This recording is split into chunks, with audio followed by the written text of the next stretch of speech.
Baghdad کا شمار دنیا کے ان شہروں میں ہوتا تھا جو علم، حکمت اور عقل و دانش کا مرکز سمجھے جاتے تھے۔ یہاں کے بازار علم و دانش سے بھرے رہتے اور ہر روز لوگ نئی نئی کہانیاں سنتے جو عقل و فہم میں اضافہ کرتی۔ مگر اسی شہر میں 3 ایسے بیوقوف بھی تھے جن کی حرکتوں نے سب کو حیران کر دیا۔ یہ 3 بیوقوف اپنی نادانی کی وجہ سے مشہور تھے۔ شہر میں ان کے بارے میں لوگ کہتے کہ اگر یہ تینوں ایک جگہ ہوں تو کوئی بھی مسئلہ حل ہونے کی بجائے اور الجھ جائے گا۔ ایک دن ایسا ہی ہوا جب ان تینوں نے ایک عجیب فیصلہ کیا جس نے پورے شہر میں ہنگامہ کھڑا کر دیا۔ ایک دن ان تینوں نے فیصلہ کیا کہ وہ اپنی قسمت آزمانے کے لیے بادشاہ کے دربار میں جائیں گے اور بادشاہ سے کسی بڑے عہدے کی درخواست کریں گے۔ ان کا خیال تھا کہ اگر وہ بادشاہ کے دربار میں جا کر کوئی بڑی ذمہ داری مانگے تو بادشاہ ان کی عقل مندی دیکھ کر انہیں انعام سے نوازے گا۔ یہ تینوں بیوقوف جب بادشاہ کے دربار میں پہنچے تو سب سے پہلے ایک دوسرے کی طرف دیکھنے لگے کیونکہ انہیں معلوم نہیں تھا کہ بادشاہ کے سامنے کیا کہنا تھا۔ جب بادشاہ نے ان سے آنے کا مقصد پوچھا تو ان میں سے ایک نے کہا، ہم بغداد کے سب سے عقل مند لوگ ہیں اور ہمیں کوئی بڑا عہدہ دیا جائے۔ بادشاہ نے ان کی بات سن کر پہلے تو حیران ہوا، پھر مسکرا کر بولا، اگر تم واقعی اتنے عقل مند ہو تو تمہیں ایک سوال دیتا ہوں، جو صحیح جواب دے گا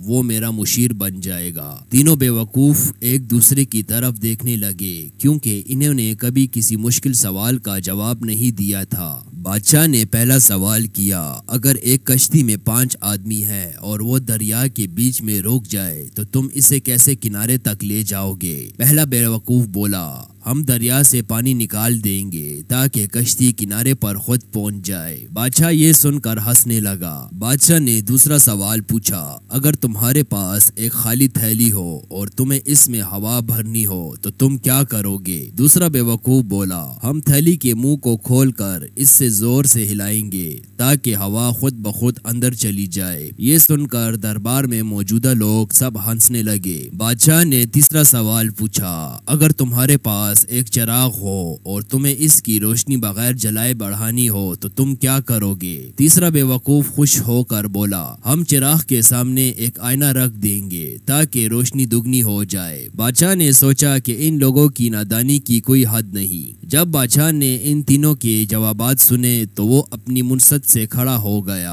اور درباریوں کی طرف دیکھ کر بولا، یہ تینوں اگرچہ اپنے آپ کو عقل مند سمجھتے ہیں مگر حقیقت میں ان کی عقل ناقابل یقین حد تک کمزور ہے۔ دربار میں موجود لوگ ہنسنے لگے۔ بادشاہ نے حکم دیا کہ ان تینوں بیوقوفوں کو انعام دینے کی بجائے ایک سبق دیا جائے۔ اس نے انہیں حکم دیا کہ وہ پورے بغداد میں گھوم کر عقل مند لوگوں سے عقل سیکھیں اور جب سیکھ کر آئیں تو دوبارہ دربار میں حاضر ہوں۔ تینوں دربار سے نکل گئے۔ یہ تینوں بیوقوف بغداد کی گلیوں میں پھرنے لگے اور ہر کسی سے پوچھتے کہ عقل مند کیسے بنا جاتا ہے۔ کچھ لوگ انہیں مشورے دیتے، کچھ انہیں مذاق میں ٹال دیتے اور کچھ ان پر ہنستے، مگر ان تینوں کے لیے یہ ایک نیا سبق تھا۔ سب سے پہلے انہوں نے ایک بزرگ سے پوچھا کہ عقل مند کیسے بنا جا سکتا ہے۔ بزرگ نے کہا، عقل مند بننے کے لیے سیکھنے کی عادت ڈالنی چاہیے، دوسروں کی بات غور سے سننی چاہیے اور سوچ سمجھ کر فیصلہ کرنا چاہیے۔ یہ بات تینوں کو بہت عجیب لگی کیونکہ انہوں نے کبھی غور و فکر نہیں کیا تھا۔ ایک استاذ نے انہیں بتایا کہ کتابیں پڑھنے اور علم حاصل کرنے سے عقل میں اضافہ ہوتا ہے۔ یہ بات ان کے لیے اور بھی حیران کن تھی کیونکہ انہوں نے کبھی کوئی کتاب نہیں پڑھی تھی۔ اب انہیں احساس ہونے لگا کہ ان میں واقعی کمی ہے۔ چند ہفتے بعد یہ تینوں دوبارہ بادشاہ کے دربار میں پہنچے اور بادشاہ کو بتایا کہ انہوں نے عقل مند بننے کا طریقہ سیکھ لیا ہے۔ انہوں نے بادشاہ کے سوالات کے جوابات دیے جو پہلے سے زیادہ معقول تھے۔ بادشاہ ان کی محنت سے خوش ہوا اور انہیں ایک چھوٹا عہدہ دے دیا تاکہ وہ مزید سیکھ سکے۔ بادشاہ نے دیکھا کہ یہ تینوں بیوقوف اب عقل مند بننے کی کوشش کر رہے ہیں مگر وہ جانتا تھا کہ آیا واقعی انہوں نے کچھ سیکھا یا نہیں۔ بادشاہ نے انہیں ایک نیا امتحان دینے کا فیصلہ کیا۔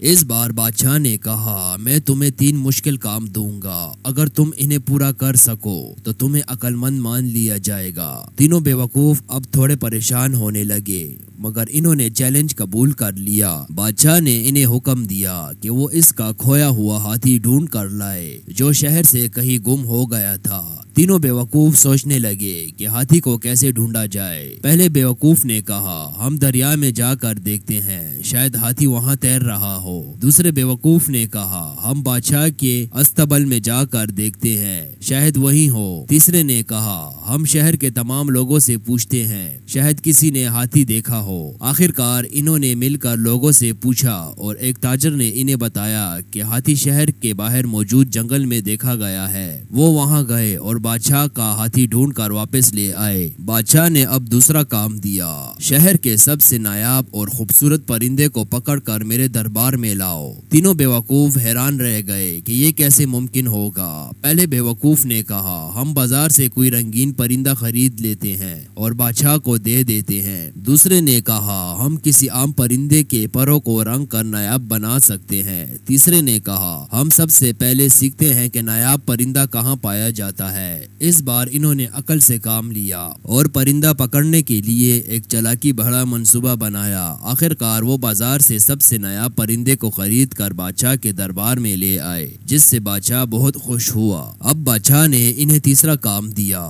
شہر کے سب سے چالاک تاجر سے ایک سودا کرو اور اسے ہرا دو۔ تینوں بیوقوف گھبرا گئے کیونکہ وہ جانتے تھے کہ شہر کے تاجر بہت ہوشیار ہوتے ہیں۔ پہلے بیوقوف نے کہا ہم تاجر کو دھوکہ دینے کی کوشش کرتے ہیں۔ دوسرا بولا ہم بادشاہ سے کچھ سونے کے سکے مانگ کر تاجر کو رشوت دیتے ہیں۔ مگر تیسرے نے کہا ہم تاجر کی چالاکی کا مقابلہ کرنے کے لیے خود چالاک بننے کی کوشش کرتے ہیں۔ اس بار انہوں نے ایک ذہین منصوبہ بنایا اور اپنی باتوں سے تاجر کو الجھا کر ایک اچھا سودا کر لیا۔ بادشاہ نے دیکھا کہ ان کی عقل میں واقعی بہتری آ رہی ہے۔ جب تینوں بیوقوف بادشاہ کے دربار میں واپس آئے تو بادشاہ نے ان سے سوال کیا کیا تمہیں لگتا ہے کہ تم اب عقل مند بن گئے ہو؟ پہلے بیوقوف نے سر جھکا کر کہا ہم نے سیکھا کہ جوش سے زیادہ ہوش ضروری ہے۔ دوسرے نے کہا ہم نے سیکھا کہ دھوکہ دینے سے بہتر ہے کہ ہم اپنی عقل سے کام لیں۔ تیسرے نے کہا ہم نے سیکھا کہ اگر ہم محنت کریں اور دوسروں سے سیکھیں تو ہم بھی عقل مند بن سکتے ہیں۔ بادشاہ نے ان تینوں کے جوابات سن کر بہت خوش ہوا اور انہیں انعام کے طور پر دربار میں ایک ذمہ داری دے دی۔ اب یہ تینوں بیوقوف پہلے جیسے نہیں رہے، وہ پہلے سے زیادہ سمجھدار اور چالاک ہو چکے تھے۔ بغداد کے لوگ بھی حیران تھے کہ جو تینوں بیوقوف پہلے مزاح کا نشانہ بنتے تھے وہ اب بادشاہ کے دربار میں عزت دار بن گئے ہیں۔ اس کہانی سے لوگوں نے سیکھا کہ عقل کوئی پیدائشی چیز نہیں بلکہ سیکھنے اور سمجھنے سے حاصل کی جا سکتی ہے۔ جب تینوں بیوقوف عقل مند بن گئے اور بادشاہ کے دربار میں عزت دار حیثیت حاصل کر لی تو پورے بغداد کے لوگ حیران ہو گئے۔ وہ لوگ جو کبھی ان پر ہنستے تھے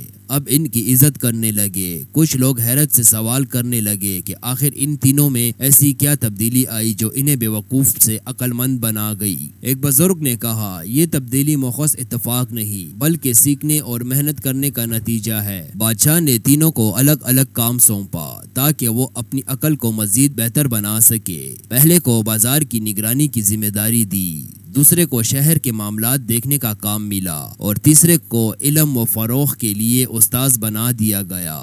تینوں نے اپنی محنت اور ذہانت سے ثابت کیا کہ انسان اپنی محنت سے اپنی کمزوریوں کو طاقت میں بدل سکتا ہے۔ یہ کہانی ہمیں سکھاتی ہے کہ اگر کوئی شخص اپنی غلطیوں کو قبول کرے، سیکھنے کی کوشش کرے اور مسلسل بہتری کی راہ پر چلے تو وہ بے وقوفی کو پیچھے چھوڑ کر عقل مند بن سکتا ہے۔ دنیا میں کوئی بھی شخص مکمل طور پر عقل مند نہیں یا بے وقوف نہیں پیدا ہوا بلکہ یہ سیکھنے اور تجربے سے حاصل ہوتا ہے۔ جو لوگ اپنی نادانی پر قائم رہتے ہیں وہ کبھی آگے نہیں بڑھ سکتے، مگر جو سیکھنے کی کوشش کرتے ہیں وہ ضرور کامیاب ہو جائیں گے۔